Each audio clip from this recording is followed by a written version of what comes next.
tanaman sehat, subur, dan tidak mudah rontok walaupun di musim penghujan, dan tidak mudah terserang jamur seperti layu bakteri ataupun layu fusarium. Pertanyaannya adalah, apa rahasia racikan pupuknya? Penasaran? Simak selengkapnya di video kali ini.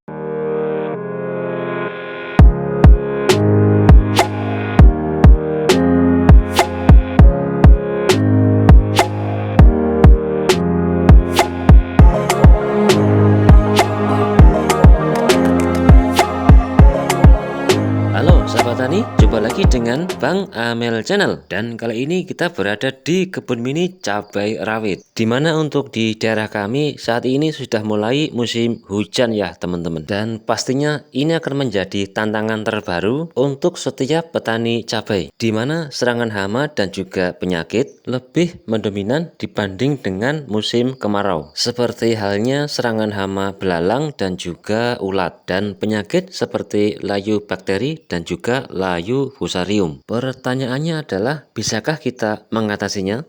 Yuk, yang belum subscribe, subscribe dulu. Dan yang sudah subscribe, terima kasih. Sahabat tani keren.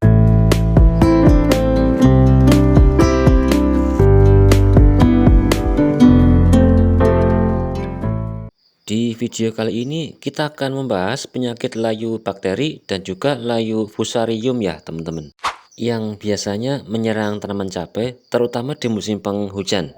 Dan sekaligus saya akan menunjukkan tanaman cabai rawit saya yang berusia kurang lebih 55 hari setelah tanam, dimana untuk kondisi tanaman sendiri sudah mulai bermunculan buah ya teman-teman. Dan ini mantap dan keren sekali. Untuk varietas Ori 212 dari produk Aura Seed dengan tipe buah semi tegap dan bergerombol. Untuk usia tanaman kurang lebih 55 hari setelah tanam, dengan lokasi lahan berada di area pekarangan rumah. Kemudian untuk jarak tanam sendiri kurang lebih 70 cm kali 100 cm. Dan penanaman kali ini kita tidak menggunakan mulsa ya teman-teman, dengan metode penanaman sistem tampah.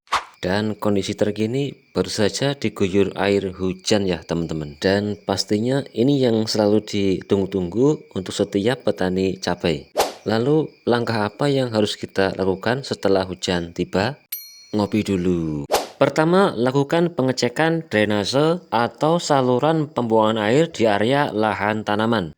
Jangan sampai air hujan menggenang lebih lama, dikarenakan dapat menyebabkan kelembaban yang tinggi pada media tanam atau media lahan. Dimana jika hal ini terjadi, maka jamur patogen atau jamur nematoda akan mudah tumbuh dan berkembang di area media lahan. Dan ini merupakan salah satu penyebab terjadinya penyakit layu bakteri dan juga layu fusarium. Kemudian jarak tanam yang terlalu rapat juga dapat menyebabkan kelembaban yang tinggi di area batang tanaman, di mana sirkulasi udara yang tidak begitu lancar dapat lebih mudah tumbuhnya jamur Phytophthora dan juga jamur Anthracnoxa. Dan jika hal ini terjadi, pertama lakukan pengurangan atau perempelan daun lebar, terutama di bagian paling bawah ya teman-teman, dengan bertujuan supaya sirkulasi udara bisa lebih lancar.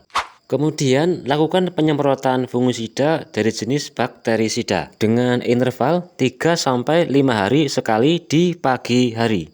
Kemudian untuk mencegah terjadinya penyakit layu bakteri dan juga layu fusarium, kita dapat melakukan aplikasi pengocaran pupuk dari golongan agen hayati ya teman-teman, di mana pada pupuk tersebut terdapat kandungan spora, mikroba, dan bakteri positif yang dapat melindungi akar tanaman dari serangan bakteri negatif sehingga aman dari penyakit layu bakteri dan juga layu fusarium. Dan sebagai contoh, kali ini kita akan melakukan aplikasi pengocaran agen hayati ya teman-teman. Dan racikan pupuk yang kali ini kita gunakan adalah seperti ini ya teman-teman. Dan ini mantap dan keren sekali. Pertama, pupuk hayati dari produk Flora One, di mana pada produk pupuk ini terdapat beberapa bakteri positif ya teman-teman. Di antaranya pertama, Azospirillum sp, kemudian Rhizobium sp, lalu Aspergillus niger, kemudian Trichoderma harzianum, dan yang terakhir baca sendiri. Kemudian molaso atau tetes tebu sebagai makanan mikroba, spora, dan juga bakteri positif yang ada pada agen hayati. Kemudian kita juga menambahkan pupuk kalsium dari produk Super Calbor dengan bertujuan untuk menyetabilkan pH tanah. Dan seperti biasa, untuk mempersingkat durasi, kita sudah membuatnya terlebih dahulu ya teman-teman, yang sudah kita diamkan kurang lebih 1 hari dalam takaran air 15 liter. Kemudian untuk dosis pupuk sendiri, pupuk Florawan 5 tutup botol, kemudian tetes tebu 3 sendok makan, dan kalsium kalbor 1 sendok makan. Kemudian untuk dosis aplikasi sendiri 200 ml untuk tiap-tiap batang tanaman yang kita aplikasikan di sore hari dengan bertujuan kandungan mikroba, spora, dan bakteri positif yang ada pada pupuk agen hayati tidak mati karena pancaran sinar matahari. Dan itulah sedikit tips sederhana cara mencegah penyakit layu bakteri dan juga layu fusarium yang biasanya menyerang tanaman cabai terutama di musim penghujan. Dan buat sahabat tani yang mungkin mau mencoba metode ini untuk pupuk agen hayati sendiri, bebas ya teman-teman. Bisa dari produk pabrikan ataupun buatan sendiri.